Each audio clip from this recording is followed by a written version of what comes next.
ವೇದಿಕೆಯ ಮೇಲೆ ಆಸೀನರಾಗಿರುವಂತಹ ಪಂಚ ಗ್ಯಾರಂಟಿ ಅಧ್ಯಕ್ಷರಾದಂಥ ಉಮಾಶಂಕರನ್ನವರೇ ಹಾಗೂ ಕಾರ್ಗಿಲ್ ವೆಂಕಟೇಶಣ್ಣವರೇ ಹಾಗೂ ಎಲ್ಲ ನಮ್ಮ ಹಿರಿಯರೇ ಕಿರಿಯರೇ ಅಣ್ಣ ತಮ್ಮಂದರೆ, ಇವತ್ತು ನಮ್ಮ ಈ ಗ್ರಾಮದಲ್ಲಿ ಸಣ್ಣ ಗ್ರಾಮ ಆಗಿದ್ರೂ ಕೂಡ ನೀವು ಕ್ರಿಕೆಟನ್ನು ಆಯೋಜನೆ ಮಾಡಿ 48 ತಂಡ ಬಂದಿದೆ ಅಂದರೆ ನಿಮಗೆ ಎಷ್ಟು ಆಸಕ್ತಿ ಇದೆ, ಈ ಕ್ರೀಡೆಯಲ್ಲಿ ಎಷ್ಟು ಆಸಕ್ತಿ ಇದೆ ಅಂತ ಗೊತ್ತಾಗುತ್ತೆ.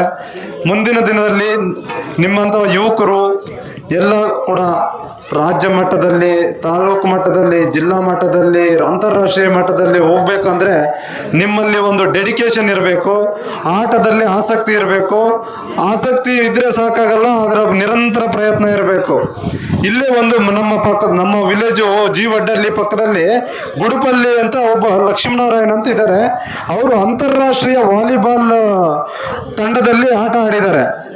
ಅವರೇನು ದೂರ ಇಲ್ಲ, 5 ಕಿಲೋಮೀಟರ್ 6 ಕಿಲೋಮೀಟರ್ ಇದೆ ಅಕ್ಕಪಕ್ಕದಲ್ಲಿ. ಸೊ ಹಾಗಾಗಿ ನೀವು ಕೂಡ ಮುಂದಿನ ದಿನದಲ್ಲಿ ನಿಮ್ಮ ಒಂದು ಪ್ರತಿಭೆಯನ್ನು ತೋರಿಸ್ಬೇಕು. ಜಿಲ್ಲಾ ಮಟ್ಟದಲ್ಲಾಗ್ಬೋದು, ತಾಲೂಕು ಮಟ್ಟದಲ್ಲಾಗ್ಬೋದು, ರಾಜ್ಯ ಮಟ್ಟದಲ್ಲಾಗ್ಬೋದು, ಅಂತಾರಾಷ್ಟ್ರೀಯ ಮಟ್ಟಕ್ಕೆ ಹೋಗ್ಬೇಕು ಅಂತ ಯಾರಿಗಾದ್ರೂ ಆಸಕ್ತಿ ಇದ್ದರೆ ಅದಕ್ಕೆ ಆದ ಒಂದು ತಂಡವನ್ನು ರಚನೆ ಮಾಡ್ತಾ ಇದ್ದೀವಿ. ನಮ್ಮ ಮಂಡಿಕಲ್ ಮಂಜು ಅನ್ನೋರು ತುಂಬ ಆಸಕ್ತಿ ಇದ್ದಾರೆ ಕ್ರಿಕೆಟ್ಗೆ. ತಾಲೂಕಿನಲ್ಲಿ ಎಲ್ಲೇ ಆಟ ನಡಿಬೇಕು ಅಂದರೂ ಅವರು ಮುಂದೆ ಇರ್ತಾರೆ. ಎಲ್ಲ ಸಮಾಜ ಸೇವಕರು ಯಾರೇ ಬರಲಿ ಅವ್ರಿಗೆ ಆಹ್ವಾನ ಕೊಟ್ಟು ಈ ಥರ ಕ್ರಿಕೆಟ್ ನಡೆಸಬೇಕು ಅಂತ ಅವ್ರದ್ದೇ ಆದಂಥ ಒಂದು ಸ್ಟ್ರಾಟಜಿಯಿಂದ ಅದನ್ನು ಮಾಡ್ತಾ ಇದ್ದಾರೆ. ಸೊ ನಿಮ್ಮಲ್ಲಿ ಏನಾದರೂ ಆ ಥರ ಆಸಕ್ತಿ ಇದ್ದರೆ ಅವ್ರು ಖಂಡಿತ ತಿಳಿಸ್ಬೋದು. ಅದಕ್ಕೆ ಒಂದು ತಂಡ ಇದೆ, ರಾಷ್ಟ್ರ ಮಟ್ಟದಲ್ಲೂ ಕೂಡ ಒಂದು ತಂಡ ಇದೆ. ಅದನ್ನು ನಾವು ಗುರುತಿಸಿ ಅಂತ ಪ್ರತಿಭೆಯವ್ರನ್ನ ಕಳಿಸ್ಕೊಡೋಣ, ಅದೊಂದು ಹೇಳ್ತಾ. ಹಾಗೆ ಸೊ ನಿಮ್ಮ ಈ ಒಂದು ಯಾರಿಗಾದ್ರೂ ಆ ಥರ, ಮತ್ತು ನಮ್ಮ ಮುಖ್ಯಮಂತ್ರಿಗಳಾದ ಈಗಿನ DK ಶಿವಕುಮಾರ ಸಾಹೇಬ್ರವರು ಭಾರತ್ ಜೋಡೋ ಯಾತ್ರೆಯಲ್ಲಿ ಒಂದು ಯುವಕರಿಗೆ ಅಂತ ಒಂದು 10 ಲಕ್ಷ ರೂಗಳನ್ನು ಕೊಡಬೇಕು ಅಂತ ಹೇಳಿ ಒಂದು ಸಂಘ ಮಾಡಿ ಅದಕ್ಕೆ ಭಾರತ್ ಜೋಡೋ ಇದರಲ್ಲಿ ಒಂದು ಅನೌನ್ಸ್ ಮಾಡಿದ್ದಾರೆ, ಹೌದಲ್ಲ?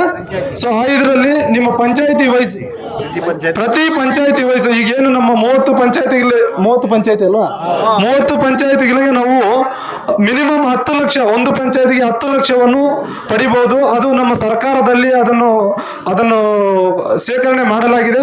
ನಿಮ್ಮಲ್ಲಿ ಯಾರಾದರೂ ಆ ಥರ ತಂಡಗಳನ್ನು ರಚನೆ ಮಾಡಿ ನಿಮ್ಮದೇ ಆದಂಥ ಯುವಕರ ಒಂದು ಶಕ್ತಿಯನ್ನು ಪ್ರದರ್ಶನ ಮಾಡಬೇಕು, ಶಕ್ತಿಯನ್ನು ರೂಪಿಸಬೇಕು. ಎಲ್ಲ ತಂಡ ಆಗ್ಬೋದು, ಕ್ರಿಕೆಟ್ ಆಗ್ಬೋದು, ವಾಲಿಬಾಲ್ ಆಗ್ಬೋದು, ಯಾವುದೇ ತಂಡ ಆಗ್ಬೋದು. ಈ ಥರ ಆಡಲಿಕ್ಕೆ ಅವಕಾಶಗಳಿದೆ. ಈಗ ಸರ್ಕಾರ ಕೂಡ ಮುಂದೆ ಬಂದಿದೆ.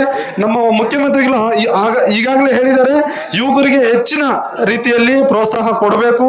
ಗ್ರಾಮೀಣ ಭಾಗದಲ್ಲಿ ಗ್ರಾಮ ಪಂಚಾಯತ್ ಆಗ್ಬೋದು, ತಾಲೂಕ್ ಪಂಚಾಯತ್ ಆಗ್ಬೋದು, ಜಿಲ್ಲಾ ಪಂಚಾಯತ್ ಆಗ್ಬೋದು, ಯಾವುದೇ ಕ್ಷೇತ್ರದಲ್ಲಿ ಮುಂದೆ ಬರಬೇಕು ಅಂದರೆ ಯುವಕರಿಗೆ ಹೆಚ್ಚು ಪ್ರಾಶಸ್ತ್ಯ ಕೊಡಬೇಕು ಅಂತ ಹೇಳಿದ್ದಾರೆ. ಸೊ ಹಂಗಾಗಿ ಯುವಕರು ಕ್ರಿಕೆಟ್ ಒಂದೇ ಅಲ್ಲ, ರಾಜಕೀಯ ರಂಗದಲ್ಲಾಗ್ಬೋದು, ಆಟದಲ್ಲಾಗ್ಬೋದು, ಎಜುಕೇಷನ್ ಆಗ್ಬೋದು, ಮುಂದುವರಿಬೇಕು. ಯಾವುದೇ ರೀತಿಯಾದಂಥ ಕೆಟ್ಟ ಚಟಗಳಿಗೆ ನೀವು ಬಾಯಿಸರಾಗಬಾರ್ದು ಅಂತ ಹೇಳ್ತಾ ಈ ಮುಖಾಂತರ ನಿಮಗೆಲ್ಲ ಅವಕಾಶ ಮಾಡಿಕೊಟ್ಟಿದ್ದಕ್ಕೆ ಧನ್ಯವಾದಗಳು ಹೇಳ್ತಾ, ನನಗೆ ಅವಕಾಶ ಕೊಟ್ಟಿದ್ದಕ್ಕೆ ಹೊಂದಿಸ್ತಾ ನಿಮ್ಗೆ ಮಾತು ಮುಗಿಸ್ತಾ ಇದ್ದೀನಿ. ಜೈ ಹಿಂದ್, ಜೈ ಕರ್ನಾಟಕ. ಇಷ್ಟೊತ್ತು ಕೂಡ ನಮ್ಮ